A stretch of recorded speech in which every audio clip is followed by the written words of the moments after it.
What? You want more complicated stories? Okay. No, that's not what I mean. At ay may iwan sana. Cause I don't have no one to play with anymore. So So I want someone to play with. you'll stay here. Yes. And don't say Camila. Camila always uses my phone. So about Hannah, Hannah's a good friend. a good playmate. Yes. So let's bring Hannah. Yeah. That's Oh, really Hannah. fun. We'll put you in the bag. Oh!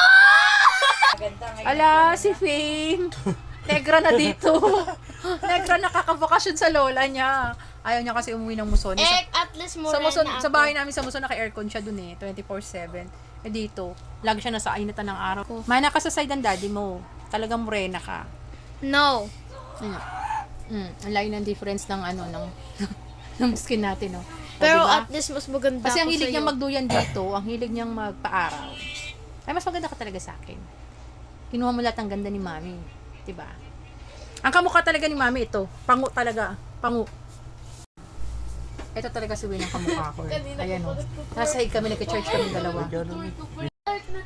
Ano problema mo? Ang kamukha naman talaga tayong dalawa. Pares tayong pangu. You should say Oh, good bakit? night, Kuya. Bakit? I love you. May reklamo Say, ka. come on. You say Ito nagaya na itong umuwi ng Manila eh. Ayaw I niya na love dito you, sa Kuya. Sabi mo. mga lola niya.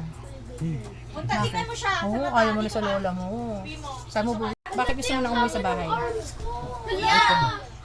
Arte-arte itong anak ko, hindi naman gwapo.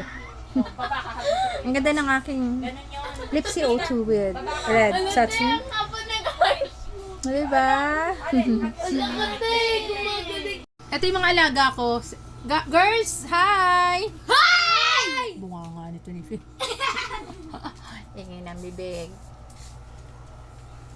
Ayan, medyo maliwanag. Wayne, uwi na tayo bukas? Tara, uwi na tayo. Ba't ba gusto mo umuwi? So, Maati mo ba? Iwanan si Fame dito. Kasi ayaw niya sumama sa atin. Ay, ganyan eh. Kung nasan si Fame, dapat nandun tayo, di ba? Yun ang usapan. Ayaw niya ako iwan dito sa pulo. Pero nag-gym din naman siya sa bahay namin. So therefore, Iniiwan niya rin ako. No, dapat maiwan ako. bakit mo gusto mo dito? Eh kasi may duyan. Kunin mo muna yung duyan. Nakawin natin yung duyan. Nanakawin namin yung duyan. Duyan lang kasi ang gusto niya, di ba? So nanakawin na lang namin yung duyan. Iuwi natin yung duyan. Gusto mo dito. Wala ka. Wala ko! Wala ko! Oo nga, tapos si Hana, yung duyan. So gusto ni Pim yung duyan. Nanakawin namin yung duyan. Iuwi namin yung duyan. Wala. Eh paano si Hana? Eh di uuwi din namin si Hana. Wala. Eh paano si Alan? Eh di kukunin rin.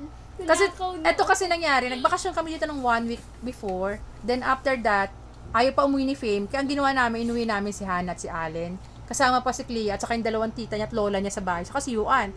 So, naging 8 kami doon sa bahay namin. After 2 weeks, nagsawa na naman sila doon, so nandito na naman tayo sa San Rafael. So ngayon, after 2 weeks natin dito, mag-asawa na naman kayo, sa Muson na naman tayo, ano ba talaga, hindi na kayo maghiwalay? Ito yung pinsan niya. Allen, okay lang ba iwan ka namin dito? I don't know. Why? We will bring Hannah. There's also a chance that Alan will be kasama with us and not be left. What's your reason why Alan wants to be left? Then why you asking Alan if he wants to leave his sister? So, what He would... clearly wants to go with his sister. Johnny, bakit ng bangso sa mga batang ito? Ayaw nila magsiuwi. Buti na lang talaga bagay sa akin ng bangso. Magaling mag-English. So, dito na nagtatapos ang ating huntahan. Wala akong masabi sa mga batang ito. No? So dramatic. I'm so dramatic, sabi nila. I'm asking stupid question. My goodness. Bye-bye! See you again. Me? Me? No, you! I'm literally like talking to the viewers. Do you think Oh, I'm looking at Don't you? say that to your viewers. Why? Encourage them to watch, subscribe, Subscribe and like this for part 2!